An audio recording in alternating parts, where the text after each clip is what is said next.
En el reino de Solstia, existe un RPG de acción y romance aclamado por la crítica conocido como Altena Fantasía. Una historia clásica sobre la derrota de un rey demonio, es célebre por su mundo bien construido y sus intrincados sistemas.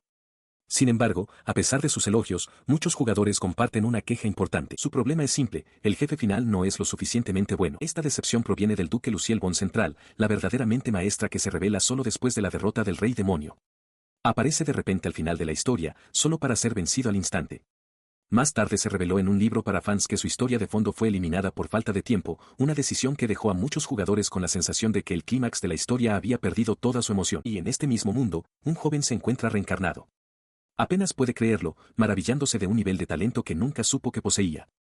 A medida que la realidad se asienta, una sonrisa astuta se extiende por su rostro. Esto le da una gran idea. Reflexiona sobre su vida anterior como un esclavo corporativo que murió por exceso de trabajo, solo para renacer como Klaus Ranford, un subordinado del jefe final, Luciel. Se enfurece internamente, preguntándose por qué no pudo haber reencarnado como un personaje importante como Luciel o el protagonista. En cambio, es un jefe secundario cuyo nombre simplemente aparecía en la lista de los muchos ejecutados en el epílogo del juego. Pero mientras considera su sombrío destino, se da cuenta de algo. Su hilo de pensamiento es interrumpido. Un hombre mayor con atuendo formal, sosteniendo un documento, se dirige a él como Klaus Sama y le pregunta si algo le sucede. Él resopla con desdén, asegurándole al hombre que no es nada. Luego pide un momento para pensar a solas. El hombre, su mayordomo y tutor Oliver, asiente a la petición con un simple entendido. Klaus continúa su monólogo interior, recordando su creencia inicial de que había reencarnado como un villano simplemente para esperar su inevitable ejecución. Sin embargo, ahora sabe que esa no es toda la historia.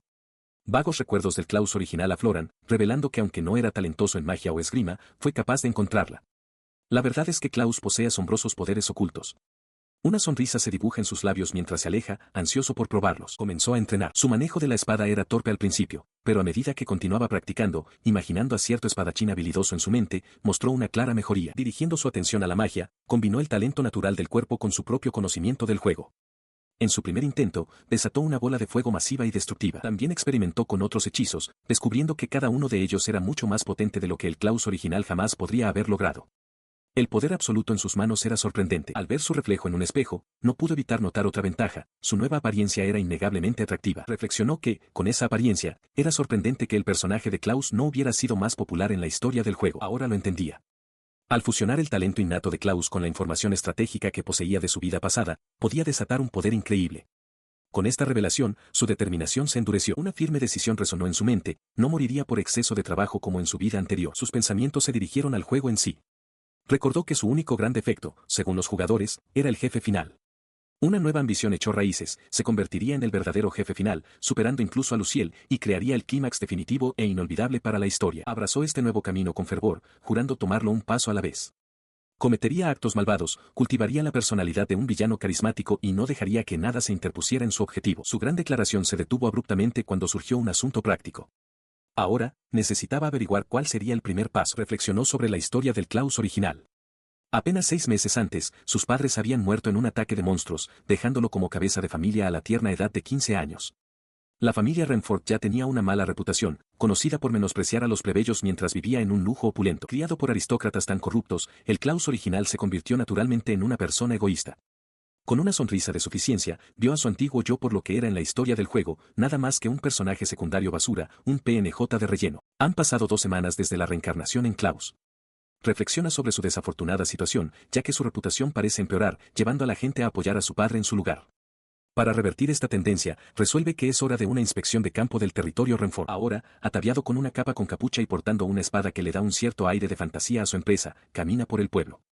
Siente que domina bien sus deberes de oficina y ha estado entrenando con la espada, pero observa que el pueblo carece del entretenimiento y las necesidades que se encuentran en la ciudad del castillo de la capital real. Observa el estado de su dominio. La capital en sí no es muy animada, lo que considera una señal sombría. Si la capital está en esta condición, razona, las otras regiones deben estar aún peor. Acepta la dura verdad de que muchos de sus súbditos deben guardarle rencor a él, su señor. Sus pensamientos son interrumpidos por un grito furioso: «¡Alto ahí, pequeño mocoso!». La expresión de Klaus se endurece. Descarta internamente los informes exagerados de Oliver sobre su popularidad, reflexionando que un villano carismático no es nada si no es odiado. Decide que es hora de regresar. Su atención se dirige al origen de la conmoción. Un corpulento mercader ha agarrado a un niño por el brazo, acusándolo de robar su mercancía. El niño deja escapar un pequeño grito de miedo. El mercader levanta una fruta, mofándose de que es una de las favoritas del propio señor y algo que el niño no podría permitirse en un mes. Le dice al niño que coma hierbas en su lugar. De rodillas, el niño suplica perdón, explicando que sus hermanitas no tienen nada que comer. Observando desde el borde de la multitud que se congrega, Klaus escucha a los curiosos. Murmuran que el mercader es demasiado duro y se preguntan dónde están los guardias. Uno comenta con tristeza que últimamente parece haber muchos ladrones de los barrios bajos. Continúa analizando la situación, notando que aunque algunas personas detestan a los ladrones, también escucha simpatía por el niño. Concluye que no se puede evitar, parece que la gente solo está desahogando sus frustraciones diarias en un mercader rico. De repente, la fruta es colocada suavemente de nuevo en la mano del niño. Él levanta la vista del suelo, con el rostro lleno de confusión. El niño y el mercader miran fijamente a la persona que ha intervenido. Los ojos del mercader se abren de par en par con sorpresa y miedo al reconocer la figura. Podría ser el señor, balbucea, preguntándose qué hace allí. Klaus se yergue ante ellos, con una expresión fría e indescifrable. Le ordena al niño que se levante. El mercader, observando desde la distancia, se pregunta cuáles son las intenciones del señor, especulando que podría estar planeando ayudar al niño él mismo. El niño levanta la vista, con una expresión llena de esperanza y alivio mientras se dirige a su señor. Pero Klaus destruye rápidamente esa esperanza. Levanta una mano y le dice al niño que está malinterpretando algo crucial. Un ser como él, declara, es innecesario en su dominio. El niño se arrodilla en estado de shock, tartamudeando con incredulidad y preguntando si no iba a ser perdonado. Mientras habla, un remolino de viento comienza a formarse en el suelo a su alrededor. En respuesta, Klaus desata un hechizo, una prisión de viento, que envuelve al niño en un violento vórtice. El niño grita de terror mientras los espectadores, incluido el mercader, retroceden horrorizados al ver que se usa magia en un niño. Sonríe con aire de suficiencia, pensando para sí mismo que no tiene intención de ser un santo virtuoso. Su objetivo es convertirse en un villano carismático. Razona que a quien debe proteger es al mercader que trae bienes valiosos, no a un niño pobre, y que esta es la oportunidad perfecta para arruinar su propia reputación. Su mirada recorre a la multitud aterrorizada. Creyendo que no puede dejar escapar esta oportunidad, los desafía, preguntando si alguien tiene alguna queja. Luego alza la voz, haciendo una gran declaración a todos los presentes. En su dominio, proclama, nunca permitirá este tipo de conducta y harían bien en recordarlo. Internamente, Klaus está exultante. Cree que lo ha clavado, felicitándose por castigar sin piedad a un niño, convertirlo en un espectáculo y luego usar el acto para amenazar a sus súbditos. Lo considera un acto de villanía perfecto e imagina que debe haber acumulado puntos de carisma. Su momento de triunfo es interrumpido por la llegada de un guardia con armadura completa, que exige saber la causa de la conmoción. El guardia parece confundido al ver a su señor allí, mientras que Klaus simplemente comenta la buena sincronización del guardia. Informa a los guardias reunidos que ha atrapado al criminal en una prisión de viento, que debería dispersarse en unos 5 minutos. Con un movimiento de su capa, les ordena que se encarguen del resto, diciéndoles que pregunten a la multitud si están confundidos, antes de darse la vuelta para marcharse. Se aleja, reflexionando internamente que la prisión de viento no es un hechizo letal. Matar a un niño le dejaría un mal sabor de boca, pero considera que ver al chico agotado tras ser zarandeado cegaramente hará que su reputación caiga aún más, lo que parece ser su objetivo. Continúa por la calle vacía, soltando una carcajada estruendosa. Declara en voz alta que no puede esperar a mañana, claramente complacido con los acontecimientos del día. Mientras tanto, el guardia que acababa de llegar examina la escena, preguntándose qué ha ocurrido. Una mujer cercana le explica que su señor apareció, encontró a un niño ladrón y usó magia contra él. Procesa esta información, concluyendo que castigar a alguien con una pena mucho peor que el crimen cometido es simplemente demasiado cruel. Sus pensamientos continúan mientras monta guardia. Había oído rumores de que el señor se había vuelto generoso últimamente, pero ahora cree que solo eran mentiras. Su hilo de pensamiento se interrumpe al notar que el viento del hechizo comienza a amainar. Mientras los vientos arremolinados de la prisión se disipan, los espectadores murmuran confundidos. Uno de ellos grita, preguntando si el niño está bien. El hechizo se desvanece por completo, revelando no al niño, sino a un hombre adulto tendido en los adoquines, jadeando. La multitud grita conmocionada, exigiendo saber quién es. El guardia mira incrédulo, preguntándose por qué hay un hombre mayor allí y a dónde ha ido el niño.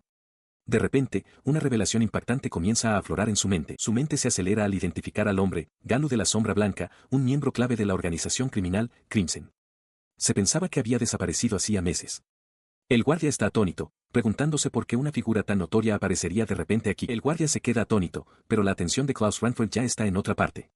Declara que el criminal está atrapado en la prisión y le ordena al soldado que se encargue del resto. Él y otro guardia apenas pueden creer lo que ha ocurrido. Uno de ellos comenta con incredulidad que, al parecer, su señor descubrió el engaño del hígado de dragón rojo falso, un detalle de la artimaña del criminal. Unos días después, circula la noticia de que una organización criminal llamada Carmesí ha sido completamente aniquilada. Mientras Klaus oye a la gente expresar su alivio, sonríe con suficiencia, pensando que, como aspirante a villano carismático, poner a una organización así bajo su mando sería una buena jugada. En otra parte, un grupo sombrío discute el crimen. Uno de ellos expresa un mórbido deseo de ir a comprobar los resultados del incidente, ansioso por ver las miradas de asco en los rostros de los súbditos. Los ciudadanos de a pie, sin embargo, están rebosantes de alegría. Un hombre y dos mujeres sonríen con gratitud, agradeciendo a su señor por hacer que las calles vuelvan a ser seguras. Él observa a distancia la brillante admiración de la gente. Sin embargo, su sincera gratitud lo deja completamente perplejo. Su confusión es interrumpida por un guardia con armadura que se acerca y se arrodilla ante él.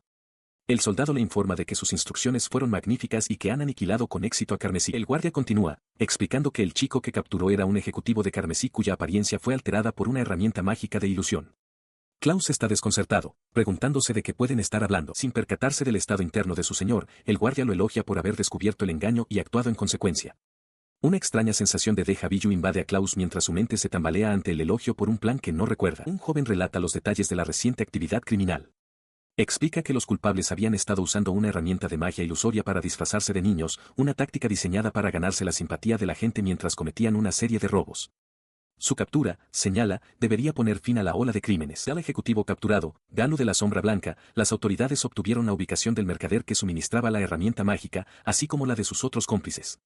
Esta información vital, continúa el muchacho, les permitió prevenir un complot criminal mucho mayor antes de que pudiera desarrollarse. El muchacho declara entonces con entusiasmo que estuvo presente en la escena, presenciando cómo Klaus Ranford se enfrentaba al ejecutivo de Crimson.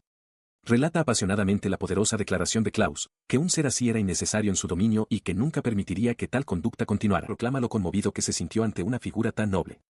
En su recuerdo, Klaus se mantuvo firme, jurando que no permitiría que causaran ningún daño a sus súbditos. Esta muestra de autoridad y protección encendió a la multitud, que estalló en aclamaciones de «Mi señor», mientras su adoración por Klaus crecía en las calles. Pero mientras el público celebraba y el joven muchacho lo miraba con ojos brillantes, el propio Klaus estaba sumido en la agonía.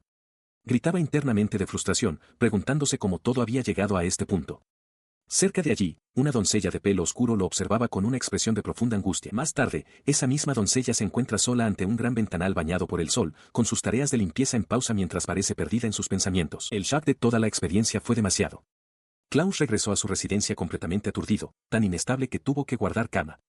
Mientras entraba tambaleándose, su mayordomo Oliver lo saludó cordialmente, añadiendo, «Por cierto, he oído otro buen rumor sobre usted». Klaus Ranford camina por la mansión con su mayordomo, Oliver, dejando escapar un suspiro de exasperación. Se pregunta por qué debe recuperar personalmente ciertos objetos, reflexionando que esas tareas son parte de los deberes de un señor, de los que debe ocuparse antes de poder convertirse en un villano carismático.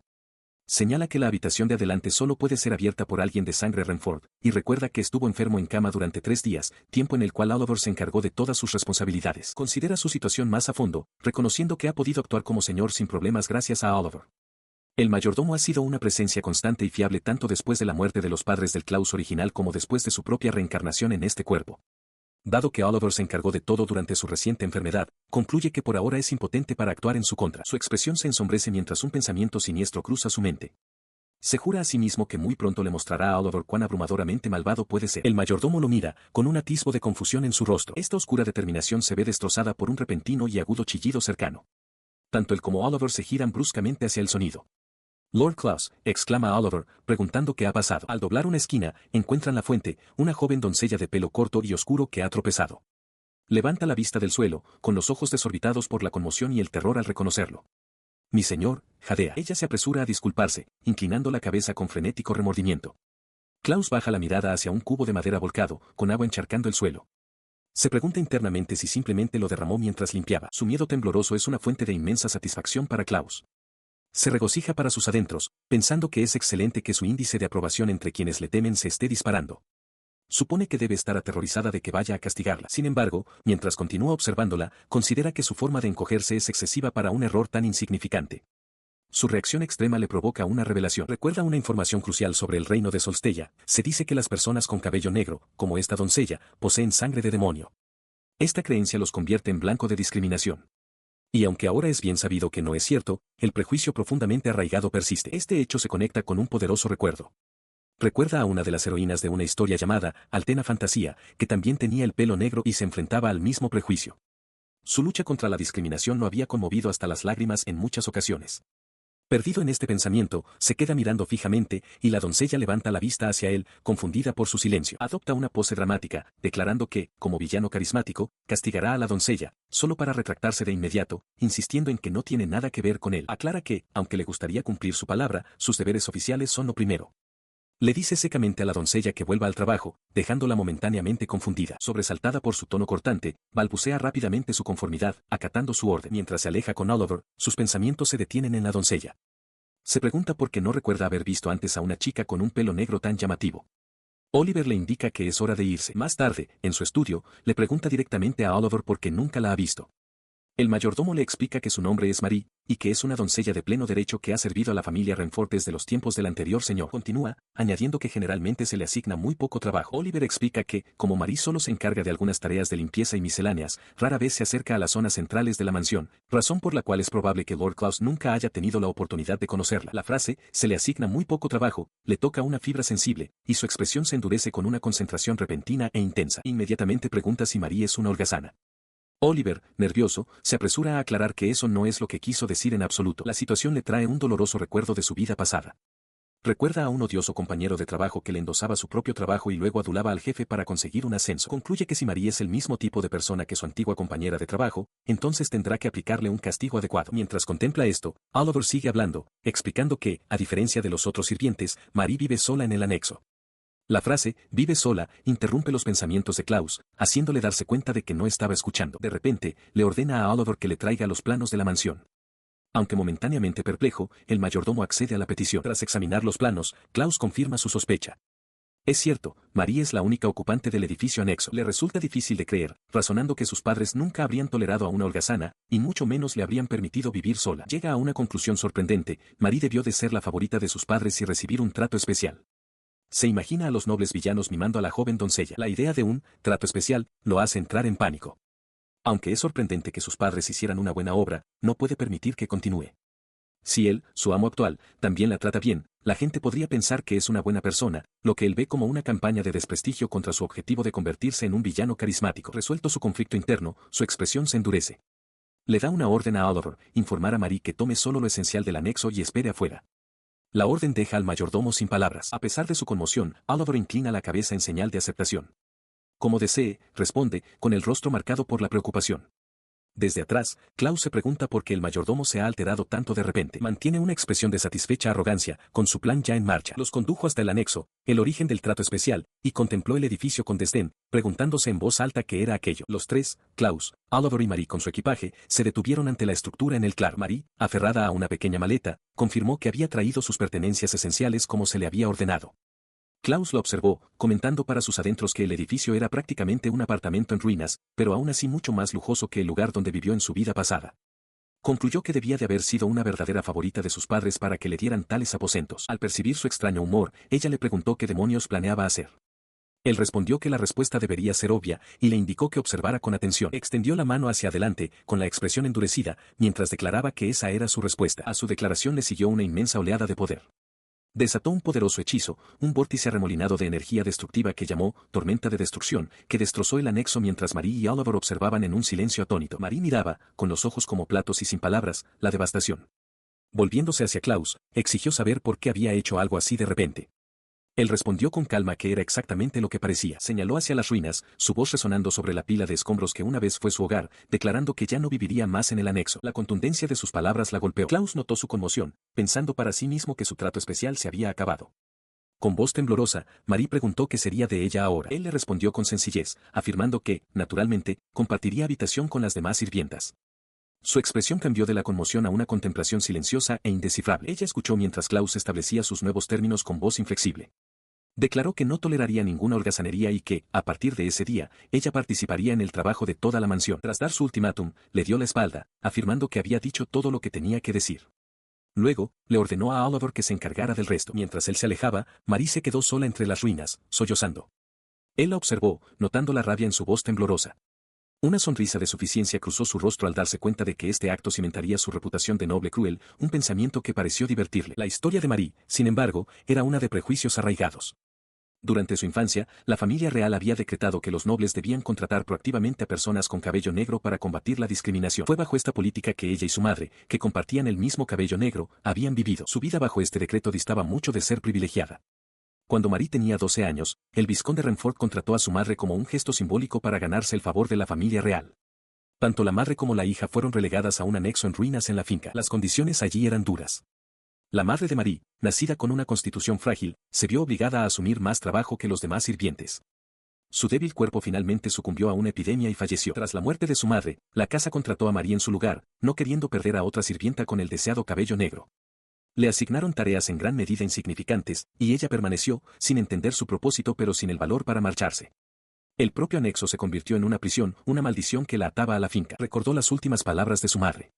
En su lecho de muerte, su madre le había hecho prometer una última cosa, que algún día dejaría ese lugar y vería el mundo.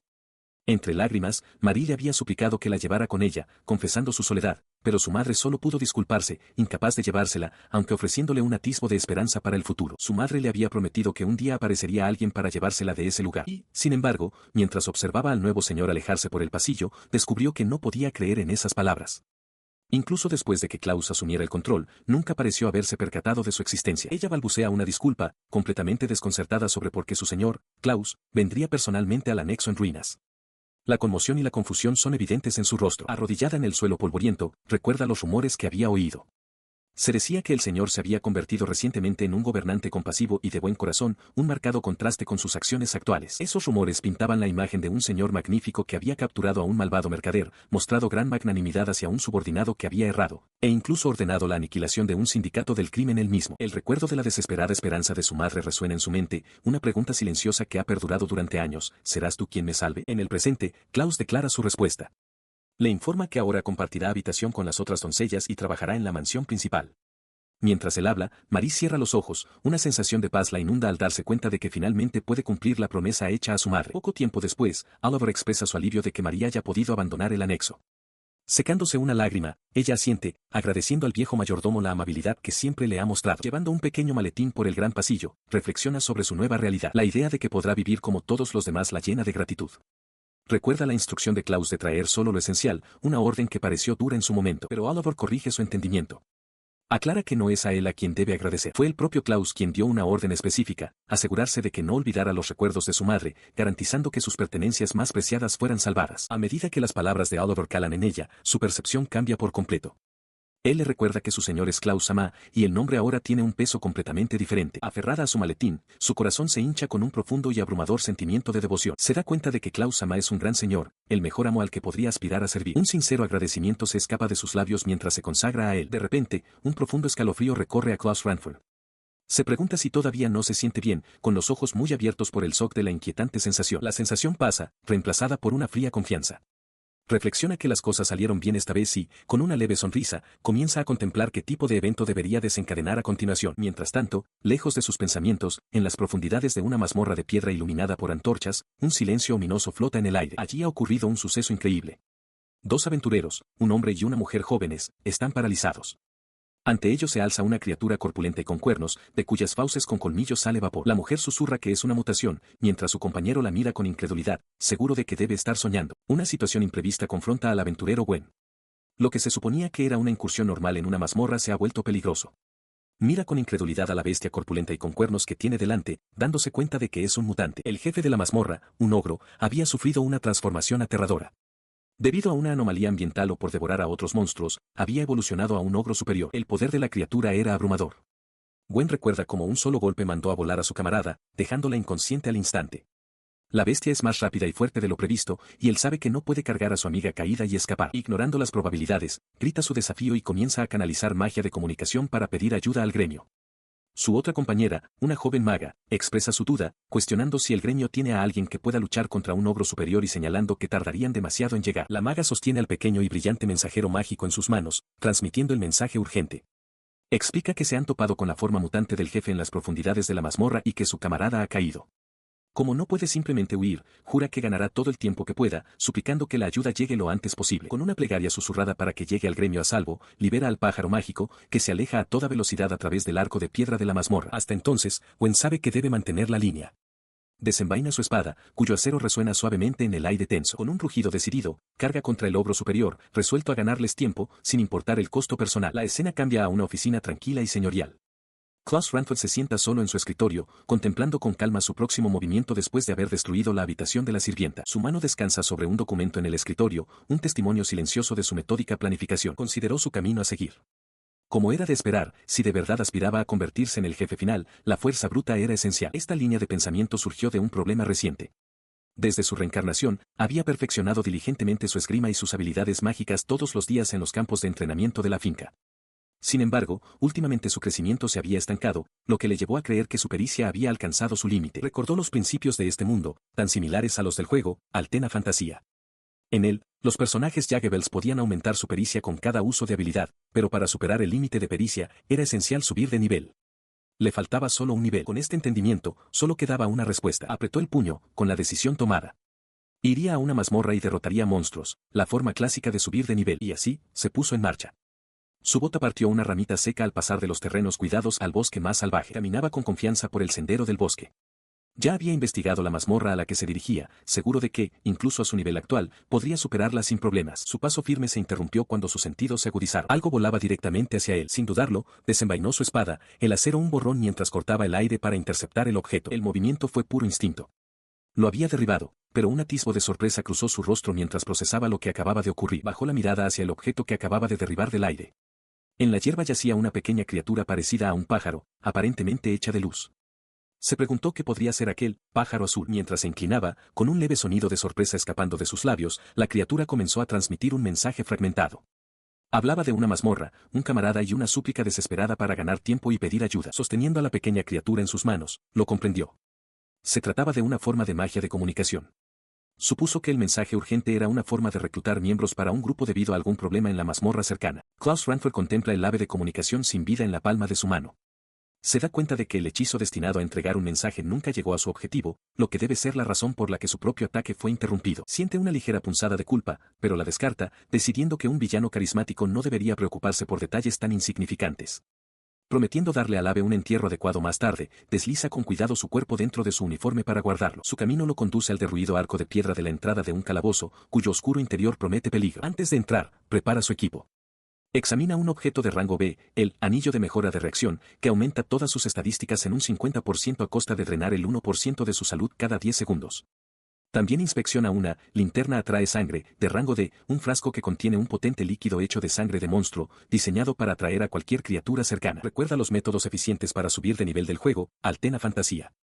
La estrategia consiste en reducir intencionadamente la salud con el anillo para obtener una bonificación masiva de experiencia al derrotar a monstruos de nivel superior. Lo absurdo de aplicar tácticas de lo que recuerda como un juego de romance a esta realidad le provoca una expresión irónica. Reconoce el riesgo de usar la linterna Edry Sangre, pero confía en que su conocimiento del juego será suficiente. Señala que este equipo fue confiscado a un mercader impostor, a quien se muestra atado y derrotado. Con sus preparativos completos, se unta el líquido atrayente de sangre en el cuerpo. Casi de inmediato, una horda de criaturas monstruosas, goblins y bestias, emerge de la oscuridad, con los ojos fijos en él. Se lanza a la refriega, esquivando con destreza el golpe de un goblin. Contraataca conjurando una esfera de fuego y lanzándola hacia una bestia gruñona, enfrentándose directamente a su aliento ígneo. Tras la batalla, Klaus se encuentra solo en medio de los cuerpos caídos de los monstruos. Una palpable oleada de energía lo recorre.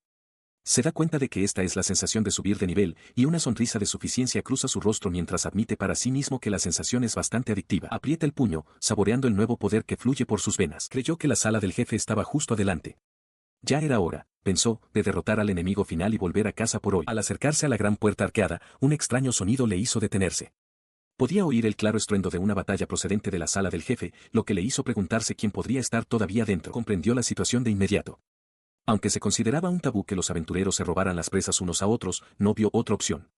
Con un suspiro silencioso, resolvió interferir y reclamar la muerte para sí mismo. Al entrar en la cámara, vio el origen de la conmoción, un aventurero solitario luchando contra un ogro corpulento.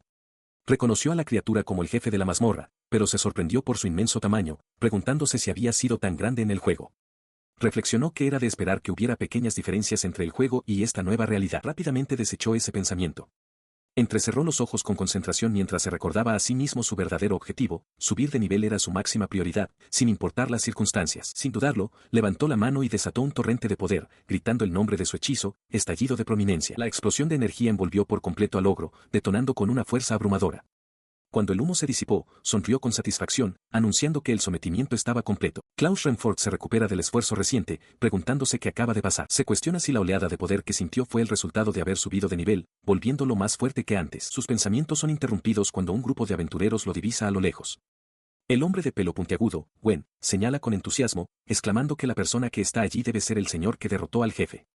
Con los brazos cruzados, Klaus muestra una expresión de ligera molestia. Se da la vuelta para marcharse, con una sonrisa de suficiencia en los labios. Internamente, confirma que se rebeló intencionadamente a los aventureros.